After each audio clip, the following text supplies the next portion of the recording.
Jadi kering gini. Sampai beberapa hari. Iya, hangat-hangat memang Pak. Ya panas juga sih.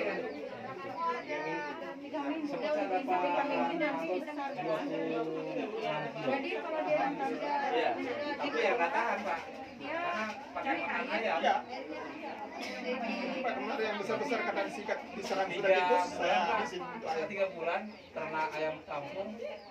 Biasanya kan nggak belum nyampe 1,2. Saya pakai kali ini 1,2.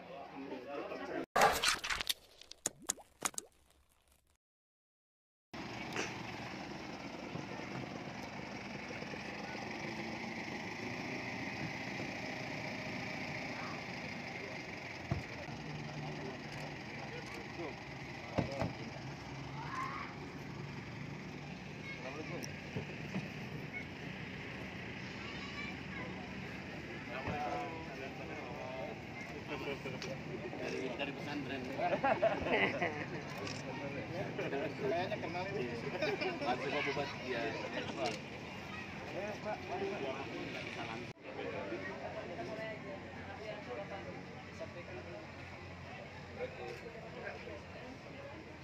Kita coba untuk ke bank sampah unit Pak. Jadi bank sampah unit yang ada di kelurahan dan desa ini pesertanya yang kita undang ini yang hadir adalah perwakilan bank sampah unit yang terbentuk di kelurahan dan desa. Jadi alhamdulillah hampir seluruh kelurahan dan desa sudah ada bank sampah unitnya. Jadi ini ada yang dari Maridan, Telmo juga ada, dari Sotek, Rintik, perwakilan semuanya ada. Umur TPA kita nanti akan berkurang karena memang untuk membuat satu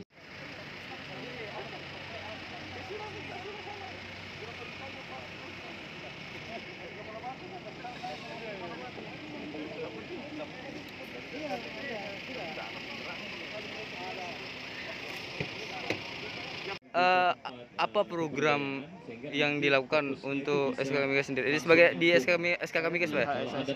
Oh HSSE. Program apa yang dilakukan Pak untuk terkait bicara tentang masalah lingkungan sendiri? Nanti bisa kita bantu. Salah satunya ini ya saya di Mas sini ya. hanya berbagi Salah satu pengalaman, berbagi ilmu. adalah Walaupun Bulate. dengan program Sebenarnya kan ini Bulate itu adalah budidaya lalat hitam. Tapi sebenarnya kalau kita lihat secara realnya itu adalah salah satu program pengelolaan sampah ya. Ini ada concern kita juga sebenarnya di BHKT karena di dalam terminal, saya di Terminal Lawe itu kan juga sampah menjadi salah satu masalah kita ya, sampah organik terutama. Jadi ini kita coba kembangkan di dalam dan ternyata berhasil. Jadi ini kita coba tularkan mulai tahun 2020. Itu sudah ada 3 tempat ya di Pondok Pesantren Hidayatullah, di Himpuli dan di kelompok ibu-ibu. Jadi ini harapannya kita kembangkan lagi sehingga ini salah satu masalah sampah di PPU ini bisa tertangani. Itu salah satu program. Tentunya program lain misalnya dengan mengoptimalkan atau mengembangkan keanekaragaman hayati. Kita juga punya program namanya KHATI. Apa itu Pak? Bentuk KHATI itu kita coba melakukan penanaman pohon, buah dan sebagainya. Salah satunya nanti keluar itu juga kemarin kita membantu program gerakan 1 juta pohon. Kira-kira seperti itu Mas. Kita akan support DLH, PPU, program-programnya sebisa mungkin kita support 1000% untuk menjaga kelestarian lingkungan gitu Mas.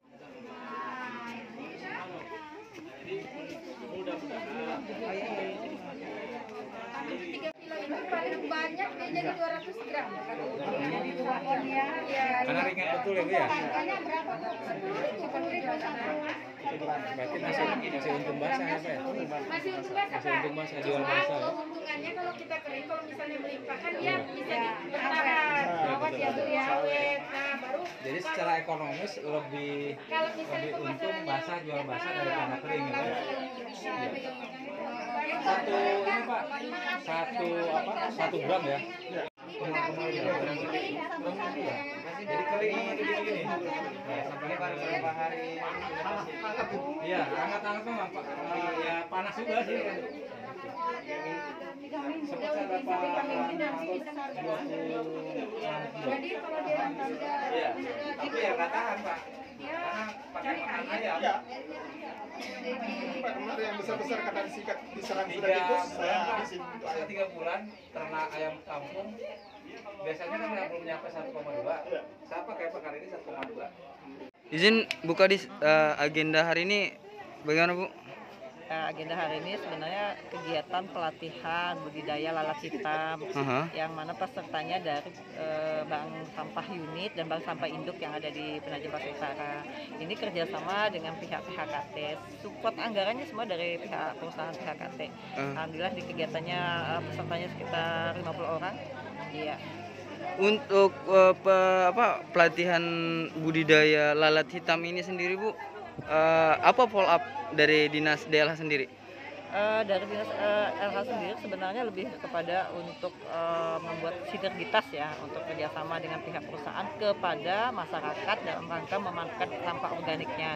Jadi kita mendampingi ke bank sampah unit nantinya yang memang nanti setelah pelatihan ini mereka ingin membudidayakan lalat hitam, mempraktekkan hasil dari pelatihan ini, kita coba mendampingi gimana caranya supaya kita sih berharapnya ada skala rumah tangga gitu. Jadi ini kan kalau kita lihat yang contoh ini kan kayaknya tuh skala kelompok gitu ya, agak sedikit mungkin ada kendala kalau kelompok itu pasti banyak sarana prasarananya harus lengkap seperti apa.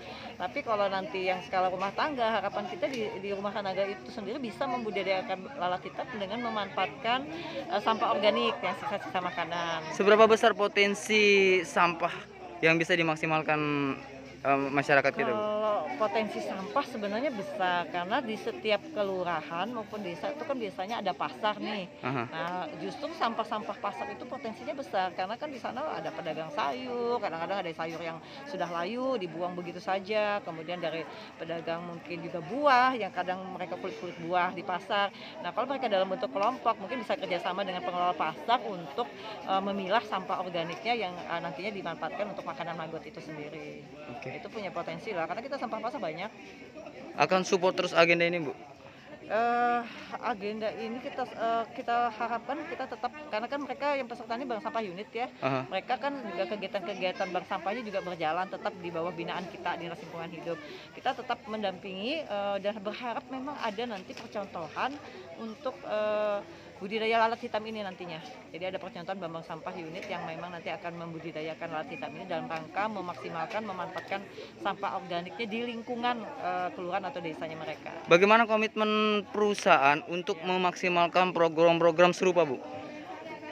Saya kira saat ini untuk perusahaan ya komitmennya kita masih belum melihat banyak perusahaan ya yang mendukung dalam rangka program lingkungan ini. Tapi saat ini yang terlihat sekali itu adalah PHKT, kemudian RU5 Pertamina Hulu Kalimantan, kemudian kemarin juga ada dari beberapa anak perusahaan juga yang mau mendukung mensupport ini.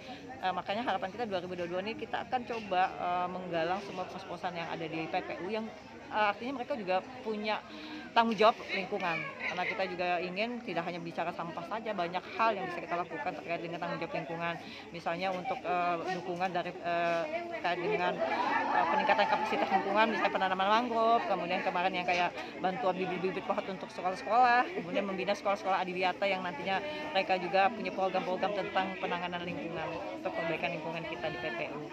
Apalagi perusahaan kayak sawit itu juga perlulah dukungan supportnya.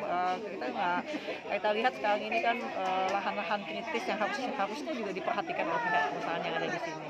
Oke, makasih banyak Bu ya.